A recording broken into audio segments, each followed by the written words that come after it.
సినీ నటుడిగా, రచయితగా, దర్శకుడిగా ఎంతో మంచి గుర్తింపు తెచ్చుకున్న పోసాని కృష్ణమురళి రాజకీయాల్లో అడుగుపెట్టి పదునైన మాటలతో ప్రత్యర్థుల్ని విమర్శించిన సందర్భాలు ఎన్నో చూశాం.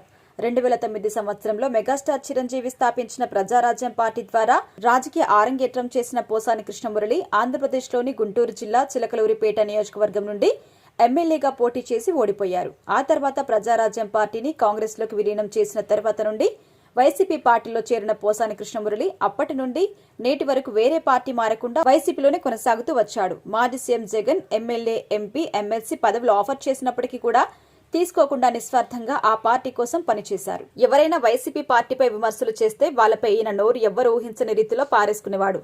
ముఖ్యంగా పవన్ కళ్యాణ్ ని ఆయన ఏ స్థాయిలో తిట్టాడో అందరికీ తెలుసు. పవన్ కళ్యాణ్ తల్లిని, కూతుర్లని కూడా వదలకుండా అత్యంత నీచమైన పదజాలంతో సభ్య సమాజం సిగ్గుపడేలా ఆయన సొంత ఇంట్లో మనుషులు కూడా అసహ్యించుకునే రేంజ్ పదాలు ఉపయోగించారు. దీనిపై అప్పట్లో పవన్ కళ్యాణ్ ఫ్యాన్స్ పోసానిపై దాడి చేశారు. పోలీస్ సెక్యూరిటీతో ఈయన బయట తిరిగేవాడు. అయితే కూటమి ప్రభుత్వం ఇప్పుడు అధికారంలోకి వచ్చింది. పవన్ కళ్యాణ్ ఉప ముఖ్యమంత్రిగా కొనసాగుతున్నాడు.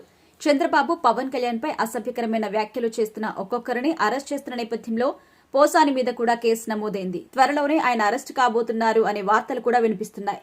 దీంతో పోసాని కాసేపటి క్రితం ప్రెస్ మీట్ ఏర్పాటు చేసి, నేను ఇన్ని రోజులు రాజకీయ పరంగా నేను ఇష్టపడిన నాయకుడిని ఎలా పొగుడుతూ వచ్చానో మీ అందరికీ తెలుసు.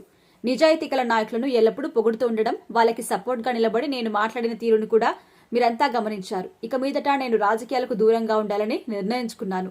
ఈ క్షణం నుండి నేను చనిపోయే వరకు నా కుటుంబం కోసం బ్రతుకుతాను. పవన్ కళ్యాణ్, చంద్రబాబు, జగన్ రాజకీయాల జోలికి వెళ్లను. సాక్షి టీవీలో ఈ మధ్యనే డింగ్ డాంగ్ అనే ప్రోగ్రాం చేయడానికి ఒప్పుకున్నాను. కానీ ఆ ప్రోగ్రాం రాజకీయాలకు సంబంధించింది కాబట్టి అందులో నుండి కూడా తప్పుకుంటున్నాను అంటూ చెప్పుకొచ్చాడు పోసాని.